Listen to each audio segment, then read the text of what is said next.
Hello అందరికీ welcome back to my channel. ఈరోజు మనం పాలక్ రైస్ చేసుకోబోతున్నాము. పాలక్ రైస్ ఎలా చేయాలో ఇప్పుడు చూపిస్తాను. పాలకూరని తీసుకొని చిన్న చిన్న ముక్కలుగా కట్ చేసుకొని పెట్టుకోవాలి. ఇది పిల్లలు చాలా ఇష్టంగా తింటారు. ఇప్పుడు మనం ఒక వెడల్పాటి గిన్నెని తీసుకొని స్టవ్ మీద పెట్టుకోవాలి.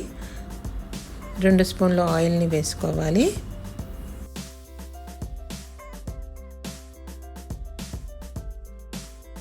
ఒక గిన్నెలో వాటర్ని తీసుకొని అందులో పాలకూరను వేసి బాగా కడిగి పక్కకు పెట్టుకోవాలి.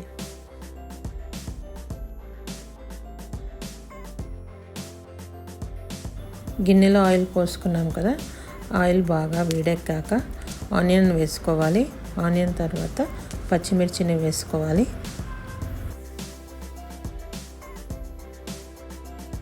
మనం కడిగి పెట్టుకున్న పాలకూరను వేసుకోవాలి. పాలకూరను బాగా కలుపుకొని మూత పెట్టుకోవాలి. మూత పెట్టుకొని ఒక 5 నిమిషాల వరకు బాగా ఉడకనివ్వాలి.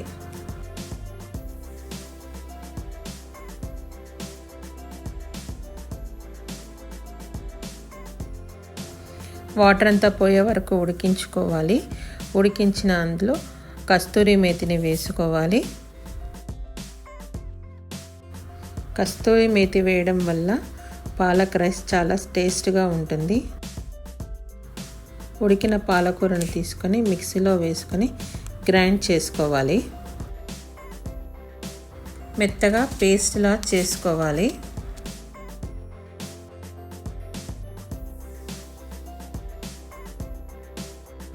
ఇప్పుడు అదే గిన్నెను స్టవ్ పైన పెట్టుకొని 2 స్పూన్స్ ఆయిల్ వేసుకోవాలి.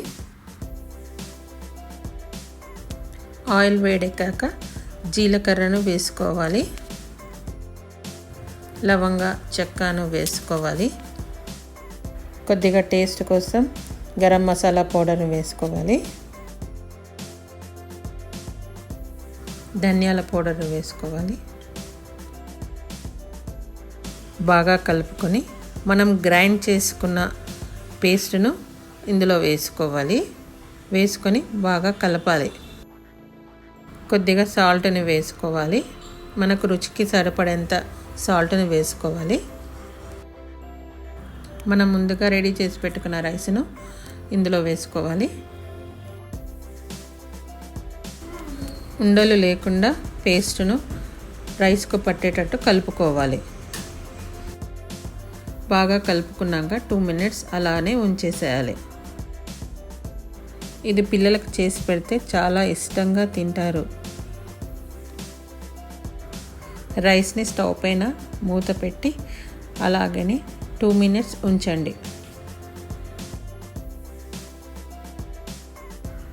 వేడి వేడి పాలక్ రైస్ రెడీ అయిపోయిందండి.